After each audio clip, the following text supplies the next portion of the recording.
إن الحمد لله نحمده ونستعينه ونستغفره ونعوذ بالله من شرور أنفسنا ومن سيئات أعمالنا من يهده الله فلا مضل له ومن يضلل فلا هادي له وأشهد أن لا إله إلا الله وحده لا شريك له وأشهد أن محمدا عبده ورسوله أما بعد فإن خير الحديث كتاب الله وخير الهدي هدي محمد صلى الله عليه وعلى آله وسلم وشر الأمور محدثاتها وكل محدثة بدعة وكل بدعة ضلالة وكل ضلالة في النار. قال الله تبارك وتعالى والسابقون الأولون من المهاجرين والأنصار والذين اتبعوهم بإحسان رضي الله عنهم ورضوا عنه وأعد لهم جنات تجري تحتها الأنهار خالدین فیہا ابدا ذالک الفوز العظیم. قابل احترام علماء کرام، ذمہ داران، میرے محترم دینی بھائیوں، نوجوان ساتھیوں اور قابل احترام ماں اور بہنوں، جیسا کہ آپ سبھی جانتے ہیں، یہ مجلس خاص طور سے ہماری خواتین کے لیے، ماں و بہنوں کے لیے منعقد کی گئی ہے، اور اس مجلس کا موضوع اور عنوان دور اول کی خواتین. دور اول سے مراد نبی کریم صلی اللہ علیہ وسلم کا دور، صحابہ کا دور ہے. اس زمانے کی خواتین قیامت تک کے مسلمانوں کے لیے، خاص طور سے مسلمان خواتین کے لیے اسوہ اور نمونہ ہے. ان کی زندگی میں ایمان و عمل کے اعتبار سے، اخلاق و کردار کے اعتبار سے جو خصوصی اوصاف ہمیں دکھائی دیتے ہیں، مطالعے میں آتے ہیں، اگر وہ اوصاف ہمارے اندر آ جائیں تو نہ صرف ہماری آخرت بہتر بنے بلکہ ہمارا سماج بھی بہتر بن سکتا ہے. قرآن کریم میں اللہ تعالیٰ نے فرمایا والسابقون الاولون من المہاجرین والانصار، وہ پہل سبقت لے جانے والے مہاجر اور انصار، والذین اتبعوہم بإحسان، اور پھر وہ لوگ بھی جنہوں نے بہترین طور پر ان کی پیروی کی، ان کی اتباع کی، ان کے اسوہ کو اختیار کیا، ان کی راہ پر چلے. رضی اللہ عنہم ورضوا عنہ، اللہ تعالیٰ ان سے راضی ہو گیا اور وہ بھی اللہ سے راضی ہو گئے. وَأَعَدَّ لَهُمْ جَنَّاتٍ تَجْرِي تَحْتَهَا الْأَنْهَارُ، ان کے لیے اللہ تعالیٰ نے ایسے باغات تیار کر رکھے ہیں جن میں نیچے نہریں بہتی ہیں. خالدین فیہا ابدا، یہ ان باغات میں، ان جنتوں میں ہمیشہ ہمیشہ رہیں گے. ذالک الفوز العظیم، اور یہ سب سے بڑی کامیابی ہے. انسان کا اللہ کی رضا کا پانا اور جنت کا پانا اور جنت میں ہمیشگی کی نعمت سے سرفراز ہونا، اور اللہ تعالیٰ کے نزدیک ایسے انسان کا کامیاب قرار پانا واقعی کامیابی ہے. دنیا کی کامیابی ہے، لیکن حقیقی کامیابی وہ ہے جو آخرت کی ہے. لوگوں کے نزدیک انسان کامیاب ہو، لوگوں کے نزدیک انسان کو مقام مل جائے، عزت ملے، یہ کوئی چیز نہیں ہے. حقیقی عزت، کامیابی، بلندی وہی ہے جو آخرت میں اللہ کے ہاں ملنے والی ہے. اس امت کا پہلا طبقہ، اس امت کا بہترین طبقہ تھا صحابہ، مہاجر اور انصار. وہ لوگ جو مکہ چھوڑ کے مدینہ چلے گئے، مہاجر، اور وہ لوگ جو مدینہ میں پہلے سے بسے ہوئے تھے، جنہوں نے ان ہجرت کر کے آنے والوں کی ہر اعتبار سے مدد کی، جان، مال اور ساری چیزیں نچھاور کر دیں دین کی مدد کے لیے. ہر طرح کی قربانیاں دیں اور بدلے میں کسی چیز کی امید نہیں رکھی، بلکہ اللہ تعالیٰ سے اپنی ساری امیدیں باندھ لیں۔ قرآن کریم کی اس آیت میں اللہ رب العالمین نے بغیر کسی قید کے مہاجرین اور انصار کا ذکر کیا ہے، جس سے معلوم ہوتا ہے کہ اس میں مردوں کے ساتھ ساتھ عورتیں بھی شامل ہیں۔ اللہ نے کوئی تقسیم نہیں کی کہ مہاجرین میں سے مرد، انصار میں سے عورتیں، یا انصار میں سے بھی مرد، بلکہ اللہ تعالیٰ نے علی الاطلاق مہاجر اور انصار کہا۔ ظاہر بات ہے ہجرت کرنے والے جہاں مرد تھے وہیں عورتیں بھی تھیں، اور انصار میں دین کی نصرت کرنے والے جہاں مرد تھے وہیں عورتیں بھی تھیں۔ لہٰذا والذین اتبعوہم بإحسان، جنہوں نے ان مہاجرین و انصار کی پیروی کی میں جہاں مردوں کی اتباع ہے وہیں عورتوں کی بھی ہے۔ اتنے اعلیٰ اخلاق و کردار کے لوگ تھے، ایمان و عمل کی ایسی بلندی پر تھے کہ اس میں جہاں مرد قیامت تک کے لوگوں کے لیے اسوہ ہیں، وہیں اس زمانے کی عورتیں بھی نہ صرف عورتوں کے لیے خصوصاً بلکہ مردوں کے لیے بھی دینداری کا بہترین نمونہ ہے، کیونکہ کچھ اوصاف ایسے ہیں جو مرد یا عورت کے لیے خاص نہیں ہے، جیسے ایمان، اللہ کا خوف، اخلاق، زہد، اور اسی طرح سے بہت ساری صفات۔ یہ صفات مردوں کے ساتھ یا عورتوں کے ساتھ خاص نہیں ہے۔ جس بندے میں بھی وہ کمال درجے میں پیدا ہو جائے وہ دوسروں کے لیے نمونہ بن سکتا ہے، چاہے وہ مرد ہو یا عورت ہو۔ لہٰذا آج کے اس مختصر سے وقت میں اس زمانے کی خواتین، ان کی کیا صفات تھیں جو واقعی ان کی بلندی، اللہ کے ہاں اونچے مقام اور اللہ کے وعدوں کی حقدار ان کو بناتی ہیں، وہ کون سی صفات ہیں، آج کے اس خطاب میں ہم اختصار کے ساتھ دیکھیں گے۔ اس سے پہلے کہ ہم ان کے بارے میں گفتگو کریں، اللہ رب العالمین کا وعدہ اچھی زندگی کا، نجات کا، کامیابی کا جہاں مردوں کے لیے ہے وہیں عورتوں کے لیے بھی ہے۔ اس اعتبار سے ان صفات کو اپنے اندر پیدا کرنے اور صحابہ اور سلف کی اتباع کرنے کی ذمہ داری جہاں مردوں پر ہے عورتوں پر بھی ہے، اس لیے کہ وعدہ ان کے لیے بھی ہے۔ اللہ تعالیٰ نے فرمایا من عمل صالحا من ذکر او انثى وهو مؤمن فلنحيينه حیاتا طیبہ ولنجزینہم اجرہم باحسن ما كانوا يعملون۔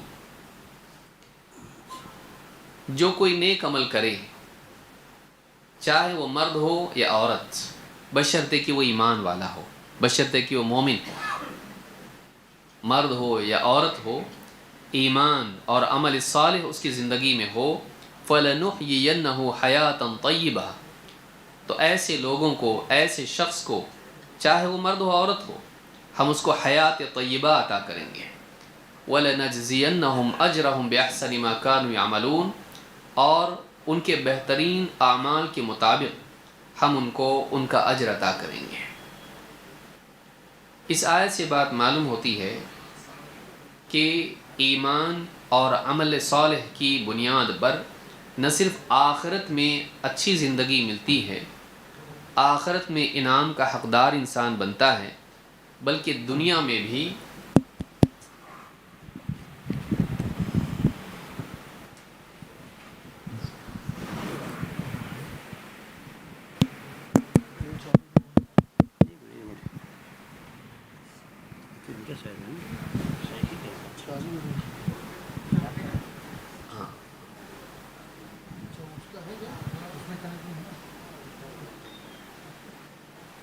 نہ صرف آخرت میں انسان اللہ کے ہاں انعام کا مستحق قرار پاتا ہے، بلکہ دنیا میں بھی ایسے انسان کے لیے، چاہے وہ مرد ہو چاہے عورت ہو، اللہ تعالیٰ نے حیات طیبہ یعنی اعلیٰ ترین عمدہ زندگی کا وعدہ کیا ہے۔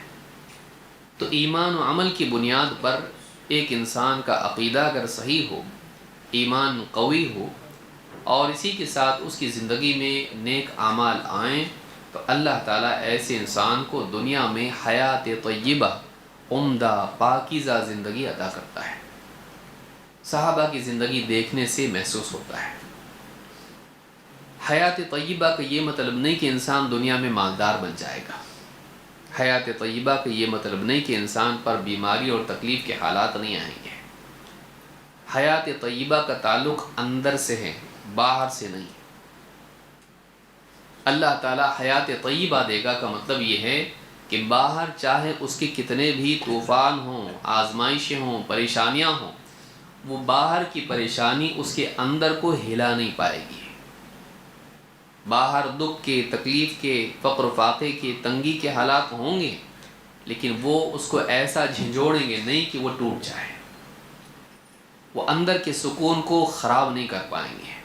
وہ اس کو بے چین وقتی طور پر کر سکتے ہیں، لیکن اس کو ایسا حیران و پریشان نہیں کریں گے کہ وہ اپنی شخصیت کو کھو دے، وہ اپنے دین کو کھو دے. اور یہ بہت بڑی کامیابی ہے، اس لیے کہ دنیا میں آزمائشیں سبھی کے لیے ہیں. انبیاء پر بھی مصیبتیں آتی ہیں، بلکہ زیادہ آتی ہیں، لیکن ان مصیبتوں کے باوجود وہ ٹکے رہتے ہیں، اس لیے کہ اندر بہتر ہوتا ہے. انسان آج اس دنیا میں اپنے باہر کی چیزوں کو بہتر بنانے میں لگا ہوا ہے. گھر اچھا ہو، گاڑی اچھی ہو، فرش اچھا ہو، قالین اچھا ہو، گھر میں اے سی ہو، گھر میں فریج ہو، اس کی لباس اچھا ہو، جوتے اچھے ہوں، زیورات اچھے ہوں، اس کا چہرہ اچھا ہو. انسان اپنے آپ کو ظاہری اعتبار سے یا اس کی اپنی باہر کی جو ملکیت والی چیزیں ہیں ان کے اعتبار سے بہتر بنانے میں لگا ہوا ہے. لیکن واقعی بہتر بنانے کی چیز یہ ہے کہ آدمی اپنے اندر کو بہتر بنائے، اپنے دل کو بہتر بنائے، اپنے ایمان کو، اپنے یقین کو، اپنی سوچ کو بہتر بنائے. اگر انسان کی سوچ اعلیٰ ہو تو اس کے پاس چیزیں اگر گھٹیا بھی ہوں تو ایسا انسان کامیاب ہے. اس لیے کہ کامیابی چیزوں کے جمع کرنے کا نام نہیں ہے، کامیابی اچھے اوصاف کے جمع کرنے کا نام ہے. کامیابی عیش و عشرت میں جینے کا نام نہیں ہے، کامیابی اچھی زندگی جینے کا نام ہے. اچھی زندگی جینے سے سکون ملتا ہے، اچھی چیزیں خریدنے سے آرام مل سکتا ہے، سکون نہیں. انسان آرام کی چیزیں خریدتا ہے اور چاہتا ہے کہ سکون ملے. آرام کی چیزوں سے سکون نہیں ملتا ہے، سکون کی چیزوں سے سکون ملتا ہے، اور سکون ملتا ہے اللہ سے اپنے تعلق کو جوڑنے سے. الا بذکر اللہ تطمئن القلوب، خبردار اللہ کی یاد سے دلوں کو سکون و اطمینان نصیب ہوتا ہے. لہٰذا جب تک کہ انسان اپنے آپ کو، اپنے قلب کو اللہ سے نہیں جوڑتا ہے، اس کی زندگی میں سکون و چین و اطمینان نہیں آ سکتا ہے. اور یہی وہ چیز ہے جس کی تلاش میں آج ٹیکنالوجی کی ترقی کے ساتھ انسان صحرا میں بھٹک رہا ہے، لیکن اس کو یہ چیز نہیں مل رہی ہے. اس کو آرام کی چیزیں مل رہی ہیں، اس کو انجوائمنٹ کی چیزیں مل رہی ہیں، لیکن سکون نہیں مل رہا ہے. لذت اور خوشی دو الگ چیزیں ہیں،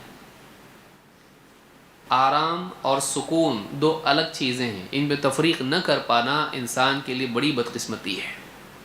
وہ آرام کی چیزوں کو سکون کا ذریعہ سمجھ لیتا ہے، ایسا نہیں ہے. اسی لیے اچھے گدے اس کے پاس ہے لیکن سکون کی نیند نہیں اس کے پاس، بے چینی اس کی زندگی میں ہے. وہ اچھے کھانے، اچھے لباس اور ساری چیزیں، لذت والی چیزیں جمع کر رہا ہے، لیکن کھا پی کے بھی خوش نہیں ہے. خوشی الگ چیز ہے، لذت الگ چیز ہے. پلیجر اور ہیپینس کو آپ ایک نہیں کر سکتے، دونوں الگ ہیں. لذت کے ختم پر پھر واپس دکھ انسان کے دل میں جمع ہو جاتا ہے، وقتی طور پر وہ بھول جاتا ہے اس کو. تو یہ ساری لذتیں بعض اوقات اللہ سے دور ہونے کی وجہ سے پین کلر کا کام کرتی ہیں. وہ خوشی نہیں ہوتی ہیں، وہ پین کلر کی طرح ہوتی ہیں. تھوڑی دیر کے لیے انسان کو غفلت میں رکھتی ہیں اور اس کی پریشانی، اس کے دکھ کو بھلائے رکھتی ہیں. جیسی وہ چیز ختم ہو جاتی پھر سے واپس اصل چیز واپس لوٹ آتی ہے. وہی بے چینی، وہی انگزائٹی، وہی ڈپریشن اور وہ ساری چیزیں. تو انسان آج لذت کے اسباب جمع کر رہا ہے، سکون اس کے پاس نہیں ہے. سکون حیات طیبہ کا نام ہے. اللہ تعالیٰ اس کے دل میں انشراح پیدا کر دیتا ہے، گھٹن نہیں ہوتی ہے، اس کی زندگی سے گھٹن نکل جاتی ہے. وَمَنْ أَعْرَضَ عَنْ ذِكْرِي فَإِنَّ لَهُ مَعِيشَةً ضَنْكَ، جو میری یاد سے اعراض کرتا ہے اس کے لیے دنیا میں تنگ زندگی ہے. تنگ زندگی کے بارے میں علماء نے بہت ساری باتیں کہی ہیں، جن میں ایک یہ ہے کہ دنیا میں گھٹن کی زندگی اس کو ملے گی، کبھی سکون نہیں نصیب ہوگا، سب کچھ پا کے بھی کھوکھلاپن، ویکیوم اور وائڈ اس کو اندر محسوس ہوگا۔ اور اس کے ساتھ یہ بھی ہے کہ قبر میں بھی گھٹن ہوگی، قبر کے اندر بھی اس کے لیے گھٹن اور تنگی ہوگی۔ کیوں؟ اس لیے کہ دنیا میں اللہ کو چھوڑ کے وہ جیا ہے۔ لہٰذا یاد رکھیں، اچھی زندگی کیا ہے؟ اچھی زندگی کی شروعات ہوتی ہے جب انسان اللہ کو پاتا ہے۔ اچھا گھر، اچھے کپڑے، اچھی گاڑی، اچھا پیسہ، بینک بیلنس، عزت، شہرت، میڈلز، گولڈ میڈل، یہ اپنی جگہ اس کی ایک اہمیت ہے۔ یہ سارے کھلونے ٹھیک ہے، اس کی اپنی ایک زندگی میں اہمیت ہے، لیکن واقعی زندگی میں پانا کیا ہے؟ اللہ کو پانا۔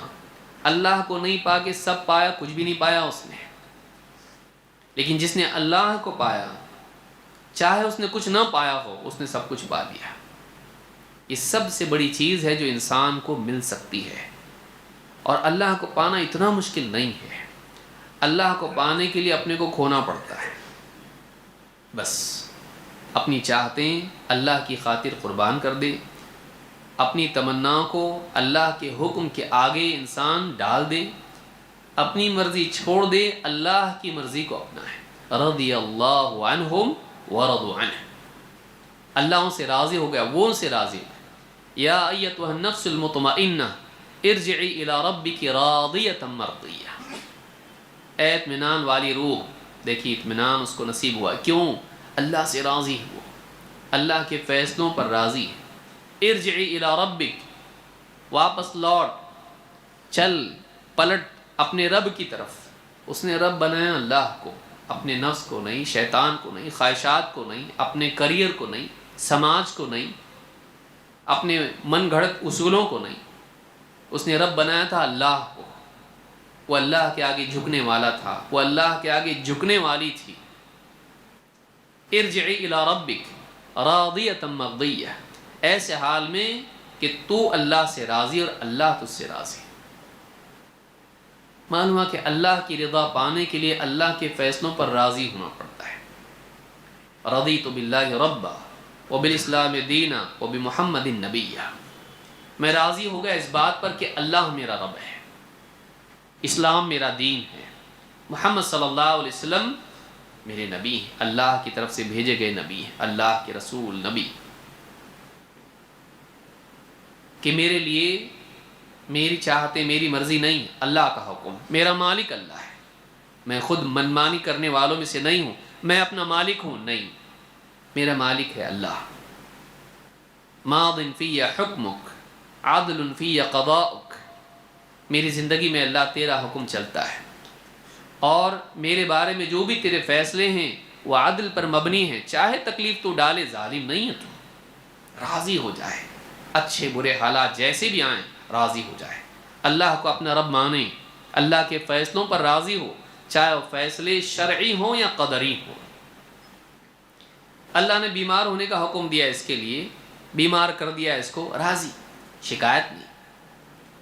اللہ تعالیٰ نے نیند چھوڑ کے نماز کا حکم دیا، راضی، شکایت نہیں، ناراضگی نہیں کہ کیا کر دیا۔ اللہ جو فیصلہ دے، اللہ جو فیصلہ کرے اس پر راضی ہو، چاہے تقدیر کے اعتبار سے ہو یا شریعت کے اعتبار سے۔ اللہ کو پانے کے لیے اللہ کے فیصلوں پر راضی ہونا پڑتا ہے، اللہ کے دین پر، وبالاسلام دینا،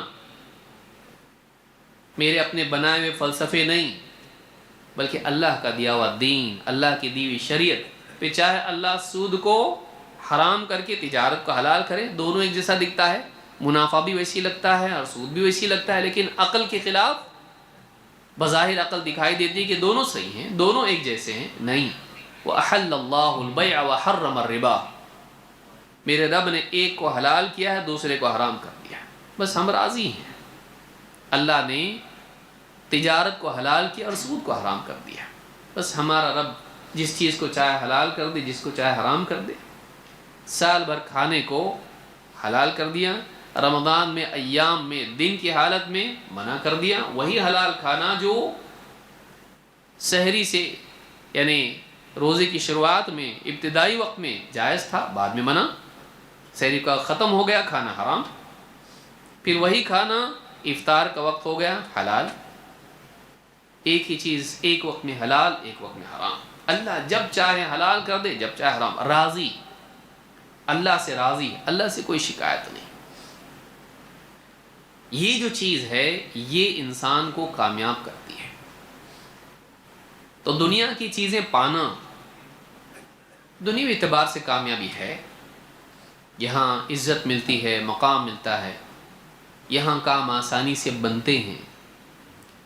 لیکن واقعی پانا یہ ہے کہ انسان اللہ کو پائے. واقعی پانا یہ ہے کہ انسان اللہ کو پائے، اور اللہ کو پانے کے لیے اپنی چاہتوں کو قربان کرنا پڑتا ہے، اپنی منمانی چھوڑنی پڑتی ہے، اللہ کے فیصلوں پر راضی ہونا پڑتا ہے. لہٰذا یہ بہت اہم چیز ہے جو اللہ تعالیٰ نے یہاں پر فرمائی، فَلَنُحْيِيَنَّهُ حَيَاةً طَيِّبَةً، ہم ان کو حیات طیبہ سے نوازیں گے. حیات طیبہ پانا یہ دنیا کی کامیابی ہے.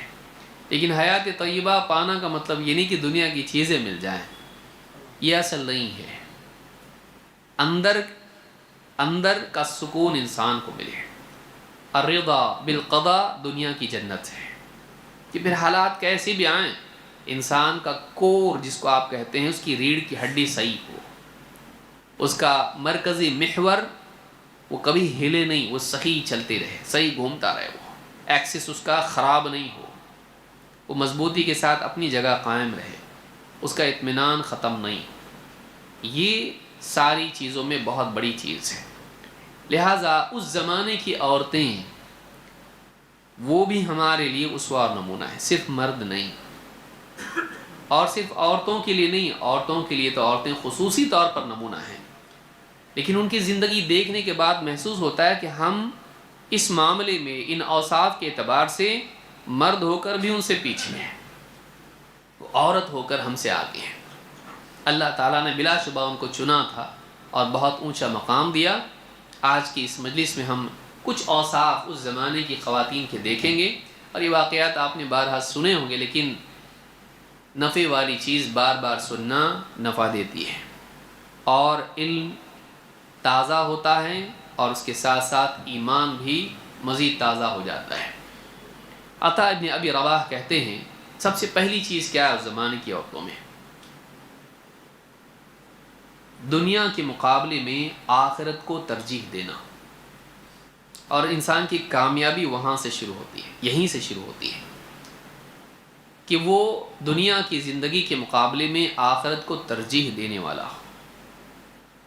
جسے اللہ نے فرمایا بل تؤثرون الحیات الدنیا والآخرۃ خیر وابقی، بلکہ تم دنیا کی زندگی کو ترجیح دیتے ہو، زیادہ اہمیت دیتے ہو، پریفرنس دیتے ہو، پرائیورٹائز کرتے ہو.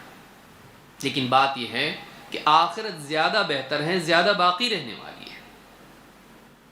عقل مندی یہ ہے کہ انسان گھٹیا کی بجائے اعلیٰ کو چنے، اور ختم ہونے والی کی بجائے باقی رہنے والی کو چنے. یہ عقل کا کمال ہے. انسان کی عقل، اس کی سمجھداری اس کے حسن انتخاب سے معلوم ہوتی ہے. اس کی چوائس بتاتی ہے کہ اس کا لیول کیا ہے. انسان کس چیز کو چنتا ہے اس سے معلوم ہوتا ہے کہ اس کا اپنا لیول کیا ہے، اس کا مقام کیا ہے. اور بہت بڑا امتحان انسان کا یہی ہے کہ وہ چنتا کیا ہے، کیونکہ انسان کی قدر، اس کا مقام اس کے مطلوب سے معلوم ہوتا ہے. تو اس کو چاہیے کیا؟ اگر تو بتا دے تو تیرا مقام معلوم ہو جائے گا کہ تو ہے کیا. انسان کا مقام اس کے مطلوب سے معلوم ہوتا ہے. اس زمانے کی عورتیں آپ دیکھیں کتنی سمجھدار تھیں. عطا ابن ابی رباح کہتے ہیں قال ابن عباس، مجھے ابن عباس رضی اللہ تعالیٰ عنہ نے کہا الا اریک امرأة من اہل الجنہ، کیا میں تجھے بتاؤں جنتی عورت؟ قلت بلا، عطا تابعی ہیں، عطا ابن ابی رباح، ابن عباس صحابی ہیں. کہا کہ میں تجھ کو جنتی عورت بتاؤں؟ کہا بالکل بتائیے. قلت بلا. قال هذه المرأة السوداء، یہ کالی عورت. بعض روایت میں کہ وہ عورت خانہ کعبہ کا طواف کر رہی تھی. کہا کہ